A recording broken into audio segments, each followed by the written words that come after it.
벤츠가 EQ 브랜드를 앞세워 전기차 시장에서도 상위 포식자 역할을 수행하고 싶어하는 모양새인데요. EQC와 EQA에 이어 EQS의 국내 출시 소식도 솔솔 올라오고 있습니다. 그럼 벤츠가 EQS를 출시한다고 해서 전기차 럭셔리 시장의 파일을 많이 잡아먹을 수 있을까요? 한번 천천히 알아보시겠습니다.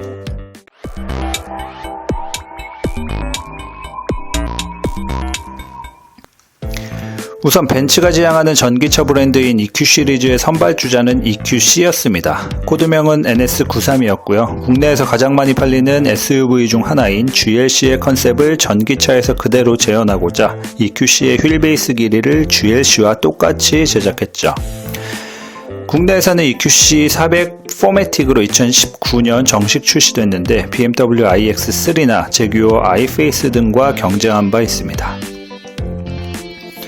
그 이후로는 올해 EQA가 탄생했죠.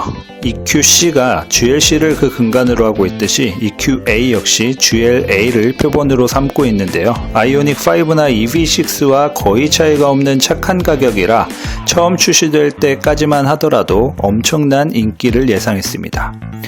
특히 최근에는 제네시스 GV60과 똑같은 가격대이기 때문에 벤츠라는 감성을 상대적으로 저렴한 가격대에 즐길 수 있다는 점이 큰 인기 요인으로 부각됐었는데요. EQA에도 치명적인 단점이 존재하고 있었습니다. 다른 게 아니고 바로 스펙이나 구성 부분이었죠. 탑승 만족도에 지대한 영향을 미치는 디스플레이의 경우 GV60이나 아이오닉 5, EV6는 일단 12.3인치인 반면 EQA는 10.25인치로 상대적으로 부족한 부분이 보입니다. 제로백도 마찬가지로 아이오닉 5보다 늦고요. 전기차 스펙에서 가장 중요한 주행거리 역시 EQA가 가장 낮은 수준인데 306km라는 충격적인 주행거리 성능으로 벤츠임에도 불구하고 막상 까보니 소비자들에게 큰 어필을 하지 못하고 있는 상황인 것 같습니다.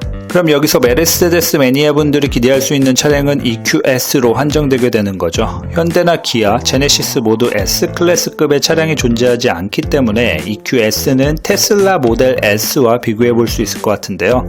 테슬라도 전기차 시장에서는 매니아층이 굉장히 두텁기 때문에 박빙이 예상됩니다. 물론 두 차량의 성격은 많이 다릅니다. 디자인이 그 성격을 많이 따라가는데 테슬라 모델 S의 경우에는 실내가 굉장히 휑하다고 느낄 정도로 간결하고 깔끔한 느낌이 있습니다. 게임기가 연상되는 스티어링 휠, 17인치 인포테인먼트 디스플레이가 거의 모든 것이라고 볼 수 있을 정도로 여백의 미가 느껴지네요.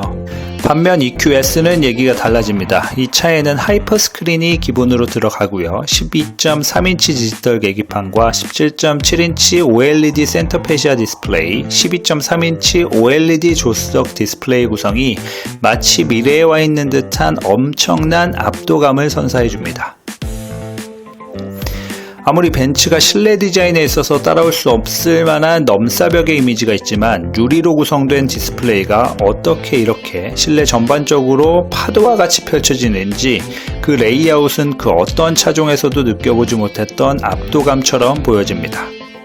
크기 차이를 잠시 살펴보면 EQS는 전장 5216, 전폭 1926, 전고 1512, 휠베이스 3210이고요. 모델 S는 전장 4979, 전폭 1964, 전고 1440, 휠베이스 2960입니다. 확실히 두 차량을 바로 옆에 두고 비교해보면 EQS가 압도적으로 클 것 같아요. 하지만 앞서 말씀드린 바와 같이 모델 S와 EQS의 성격은 무지 다릅니다. 테슬라는 차가 상대적으로 작다고 하더라도 그 간결함과 심플함 그 자체가 매력이 되는 거고요. EQS는 거대함과 럭셔리함, 그것이 매력 포인트가 되는 것이니까 말이죠. 그래서 플스5급 인포테인먼트를 즐기는 테슬라 오너분들은 EQS의 거대한 하이퍼 스크린에 대해서도 화면은 크지만 막상 할 수 있는 게 없다는 생각을 가지고 계실지도 모르겠습니다.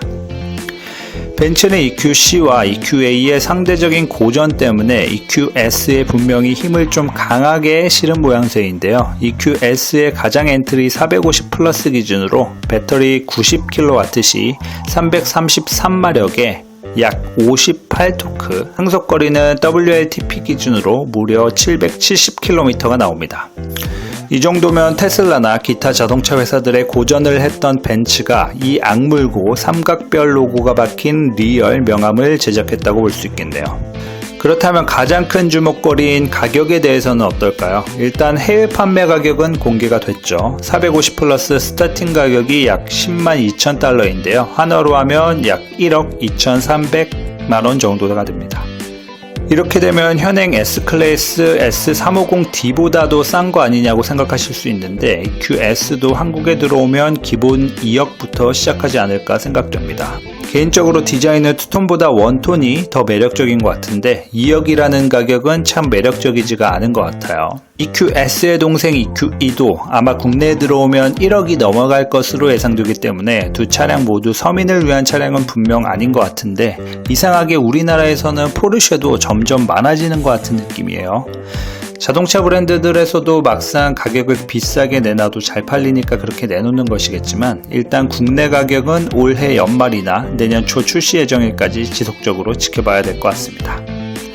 그럼 이상 흑맥드라이브였고요. 구독과 좋아요 부탁드립니다.